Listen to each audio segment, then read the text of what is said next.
Hi everyone, it's Bridget with Bees Altered Designs. I'm just going to do a quick little tutorial here, something I got excited about, that I thought about. I say a lot, sorry.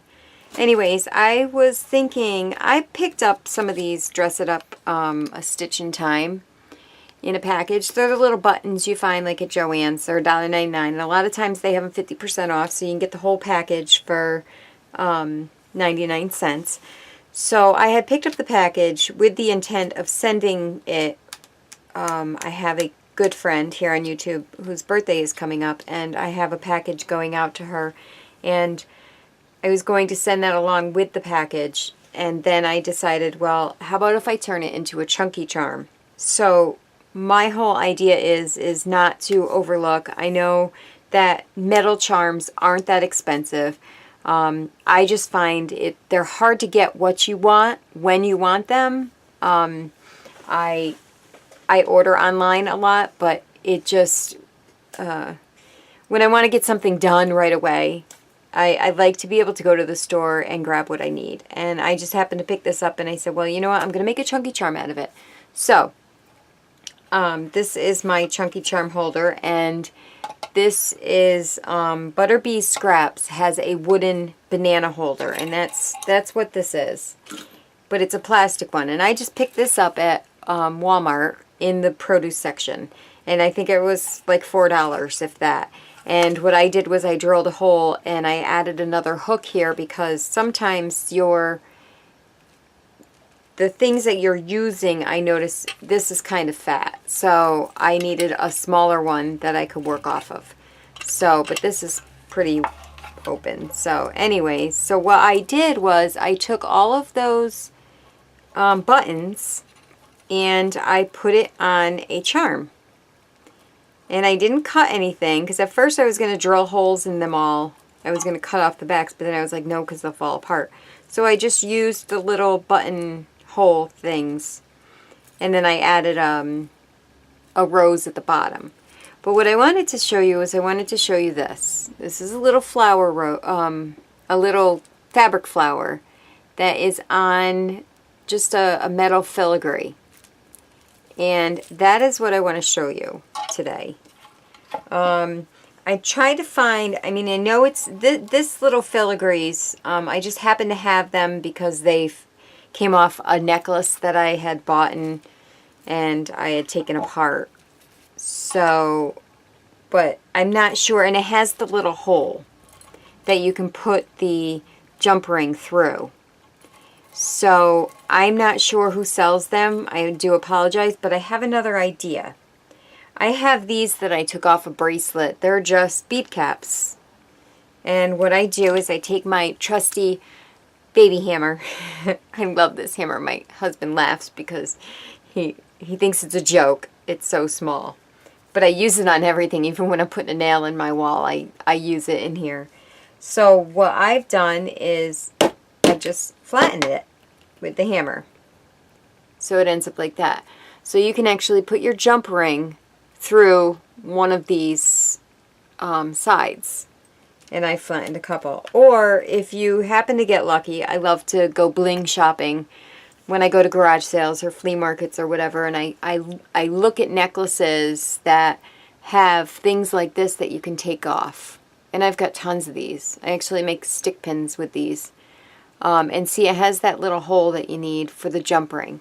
So either or. And of course you're going to need a jump ring. And then what I chose here, you'll need a little piece of felt because these are very, very tiny. So you want to cut it down so the felt fits on there and doesn't hang off as much. So I'm just going to cut this down. Now I don't have, I know a lot of people they punch out when they're doing fabric flowers. They don't cut, for instance, like this. They don't actually do just the square. They'll do ones that are shaped like a flower petal or a flower. but I don't have a Sizzix. I know the punches don't punch through material, and I don't have a Sizzix die that has that tiny of a punch. Unfortunately, in the springtime, I brought my old Sizzix down to my daughter, and I brought her a whole bunch of Sizzix dies with it that I didn't think I would ever need again or use. And now I'm finding that I would use them again. But anyways, no big deal. What we do for our children.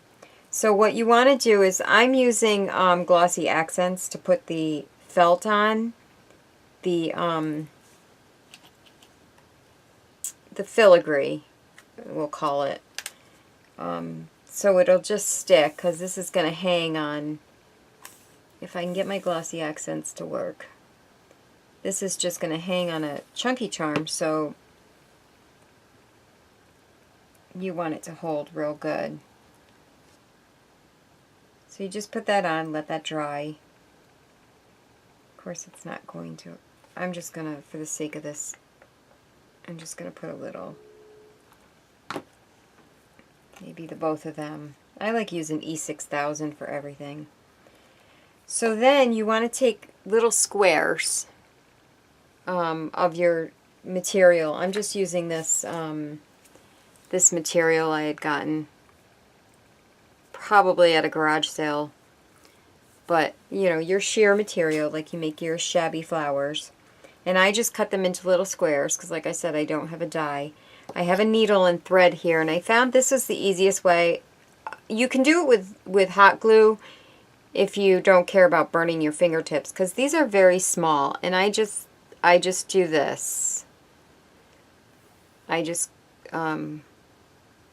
put 2 stitches through it, and you've got that little, you fold it in quarters, you've got that. And then I just want to lock it in here. So, and then that's that. I'm just going to trim this up, all these extra things. And then what I did with this one is, I started this one, and what I did was I took my string and I just sewed them all together so they would be all in a bunch.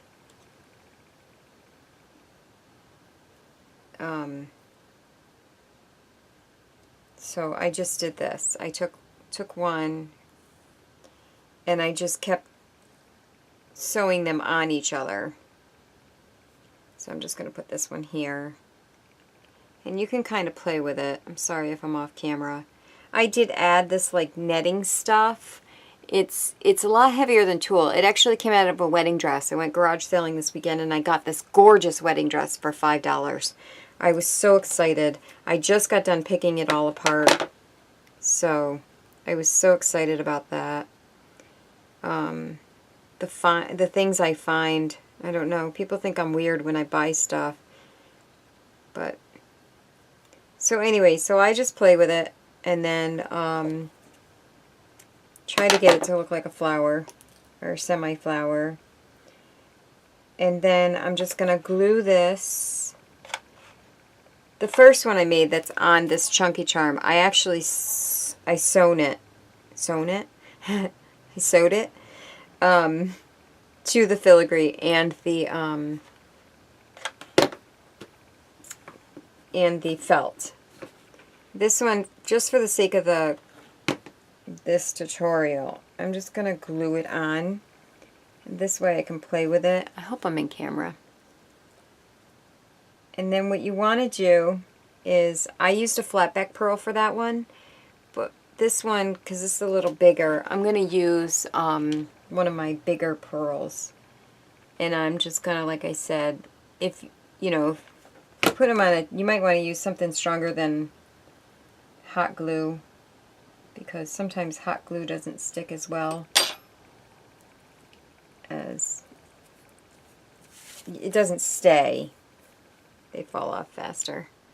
But anyway, so you have something that looks like this, which is kind of like a flower, I guess.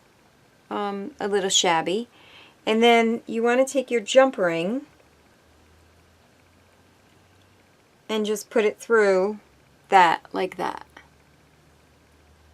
And then you have it ready to hang on a chunky charm. So that is making little charms, shabby chic flowers on a, using these bead caps. And then you can hang it off of your chunky charms. So I think I'm going to add this extra one on here, right behind here.